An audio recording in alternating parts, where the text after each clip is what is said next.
जय श्री कृष्ण। आप सभी का दिन शुभ हो। कान्हा जी की कृपा आप सभी पर सदा सर्वदा बनी रहे। आज आप सुनेंगे मार्गशीर्ष मास महात्म्य में आगे का अध्याय। कथा पसंद आई तो प्लीज वीडियो को लाइक जरूर कीजिएगा। कमेंट बॉक्स में जय श्री कृष्ण जरूर लिखिएगा। मैत्रेय जी बोले, उन उन्मत्त वेशधारी विप्रवर ने उसे लेकर अपने मस्तक पर डाल लिया और पृथ्वी पर विचरने लगे। और इस समय उन्होंने उन्मत्त ऐरावत पर चढ़कर देवताओं के साथ आते हुए त्रैलोकीय पति शचीपति इंद्र को देखा।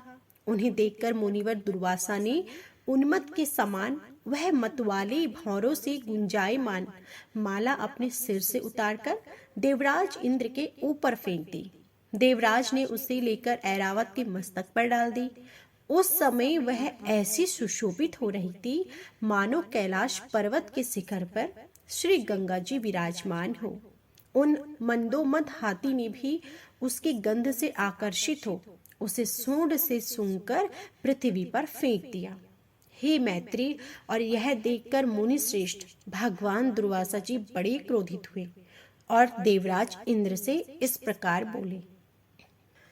दुर्वासा जी ने कहा, अरे ऐश्वर्य के मद से दूषित इंद्र, तू बड़ा ढीठ है। तूने मेरी दी हुई संपूर्ण शोभा की धाम की माला का कुछ भी आदर नहीं किया। अरे तूने ना तो प्रणाम करके बड़ी कृपा की और ऐसा ही कहा और ना ही हर्ष से प्रसन्नवद होकर उसे अपने सिर पर रखा। अरे मूढ़, तूने मेरी दी हुई माला का कुछ भी मूल्य नहीं किया, इसलिए तेरा त्रिलोकी का वैभव नष्ट हो जाएगा। इंद्र, निश्चय ही तू मुझे और ब्राह्मणों के समान समझता है, इसलिए तू अति माने से हमारा इस प्रकार अपमान कर रहा है।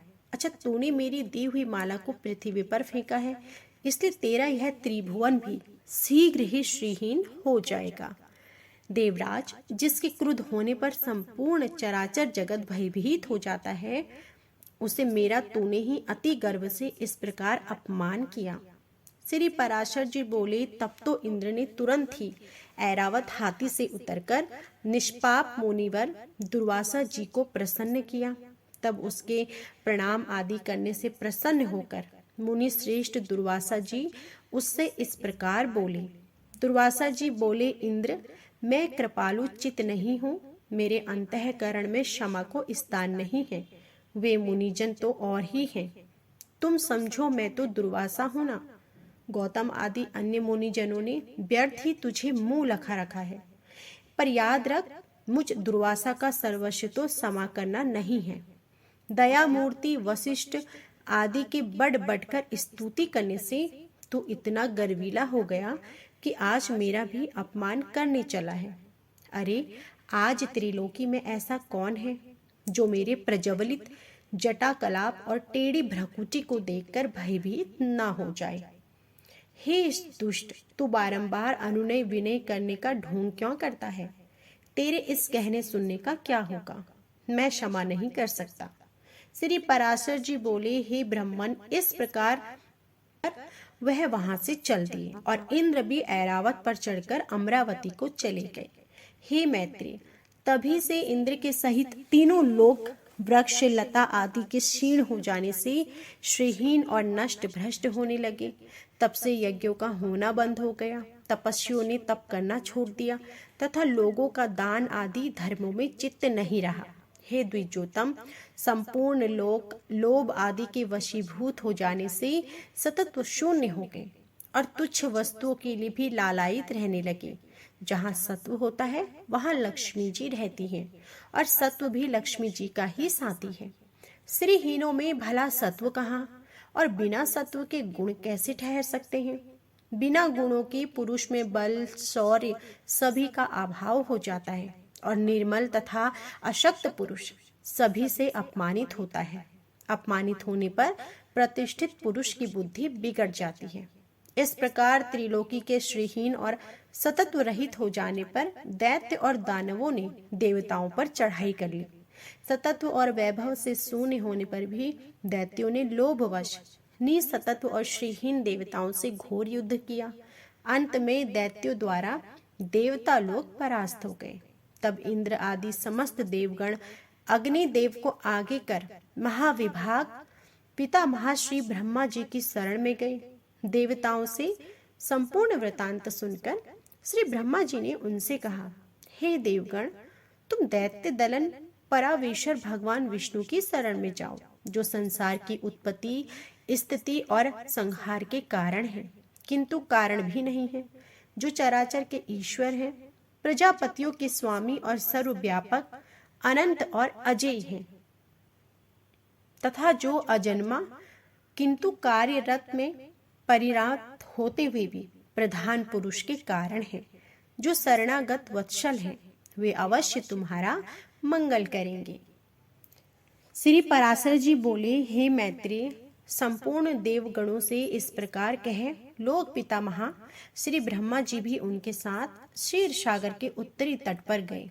वहां पहुंचकर पितामह ब्रह्मा जी ने समस्त देवताओं के साथ परावर नाथ श्री विष्णु भगवान की अति मंगलमय वाक्यों से स्तुति की। ब्रह्मा जी कहने लगे, जो समस्त अणुओं से भी अणु और पृथ्वी आदि समस्त गुरुओं से भी गुरु है, उन निखिल लोक विश्राम पृथ्वी के आधार स्वरूप अप्रकाशय अभेद्य सर्वरूप सर्वेश्वर अनंत अज और अव्यय नारायण को मैं नमस्कार करता हूँ।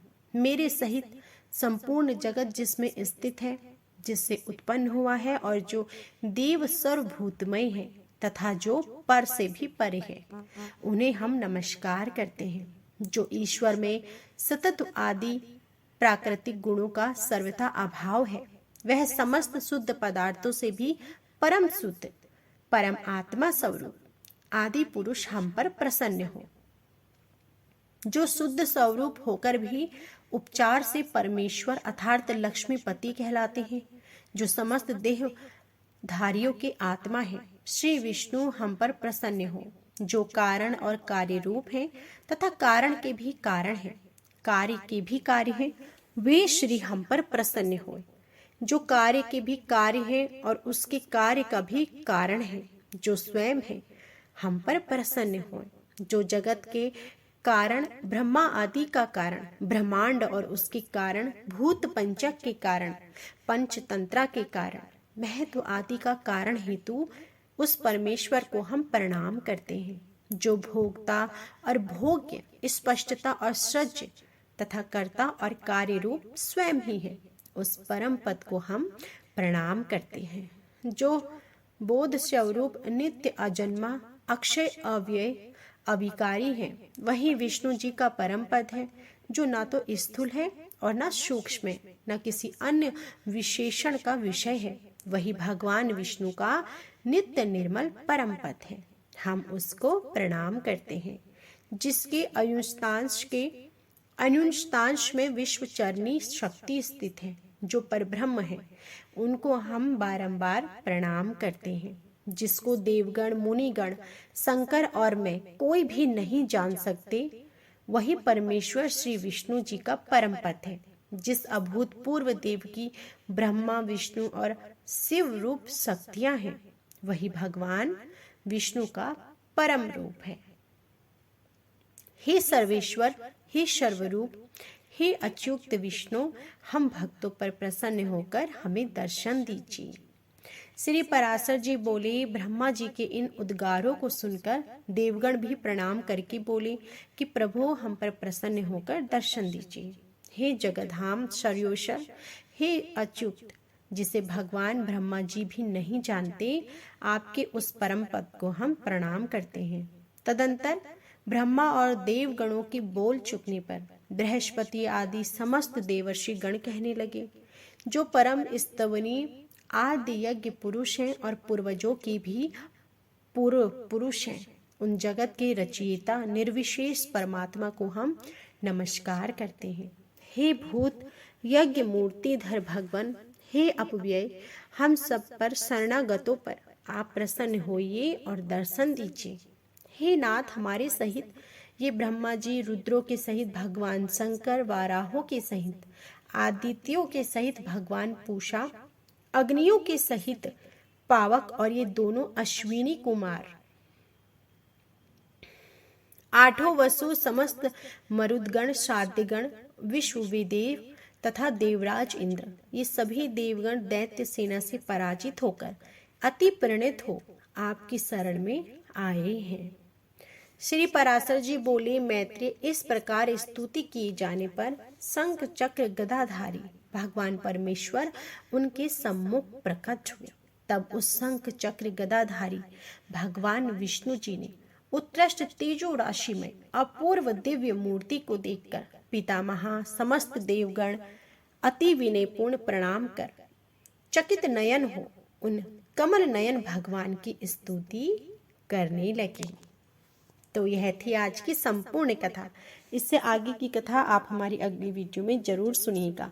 आज की कथा पसंद आई हो तो प्लीज वीडियो को लाइक कीजिएगा। कमेंट बॉक्स में जय श्री कृष्ण जरूर लिखिएगा। जय श्री कृष्ण।